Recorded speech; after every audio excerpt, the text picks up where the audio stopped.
Hiya, welcome to another video by Daniel and John, and we're back on our Vito van that we acquired. We've got a slight problem with the driver's side sliding door, but it could be the passenger sliding door. It just doesn't open properly, and what's happened is, if you look down there, there should be a roller like that. That's gone.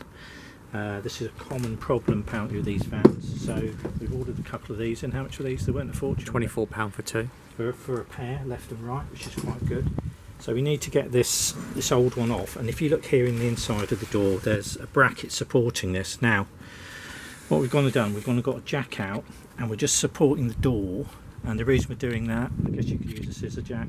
The reason we're doing that is that I don't want the door dropping and damaging the top bit there.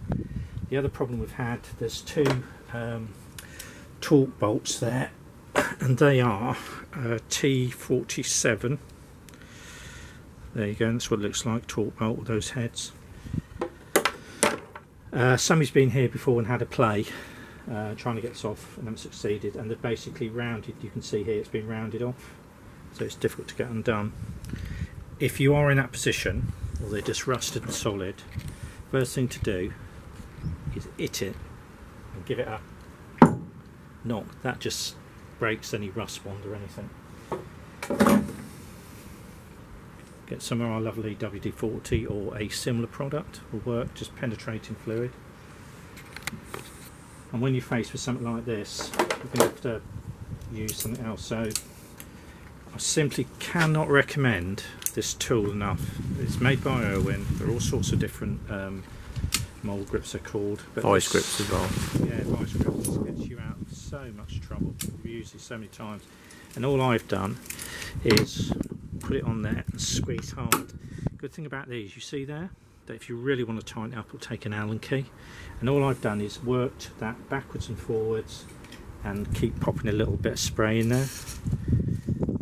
And now this will allow me to take and release the roller part of this. When we've got this off, we'll come back.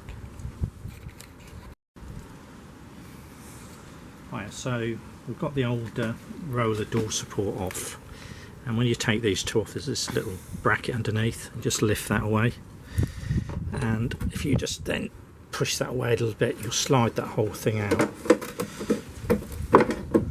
and we've got it off. And if we look at the old one, New one there, isn't there? And the new one, lost it for a minute, you'll see what's failed. It's that roller there that's failed, and apparently they do go all the time. They obviously need greasing quite often. We have got a bit of a theory about this as well. I think they rust out and rot, and we think why they do it. If you look here, you'll see a hole there and one there. Now when we started cleaning this up a little bit, you couldn't see them. These are drainage holes for the step. They're both on either side, so you do need to keep them clear. And you can see there, they drip out. All the water drips out there. So you think because they're not clear, you get the grit and the stuff in there, and it affects it, and the water, yeah. And you get this corrosion. So that might be why. But it's just useful to know that those two drain holes are in each door as well, to keep this clear and stop your sill rusting. Right.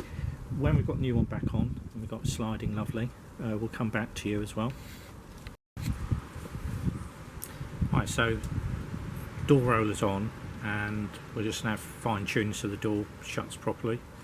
And the way to do it is measure that edge there of the door bracket to the step roller, the new one, and it should be just round about 2 centimetres. You can see it there, and that way your door will shut fairly accurately.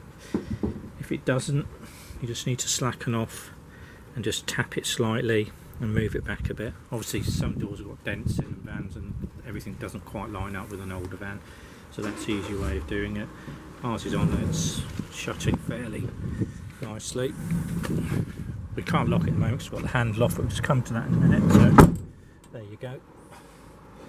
So we can't lock it at the moment because we haven't got the mechanism on. But something to remember, if your door has been used for a while, because there's been a roller wrong, you tend to find all this is seized up. So we've taken, see over there, the handle off, and just drop some WD-40 or oil down there just to free it up and work it so it moves. Before, this wouldn't even move. And that was keeping the door shut, wasn't it? Along with the roller gone. Yeah. Like I say, it's about a 10-minute job. I'm just going to go over the other side now and replace that one. Anyway, I hope this helps you along a bit.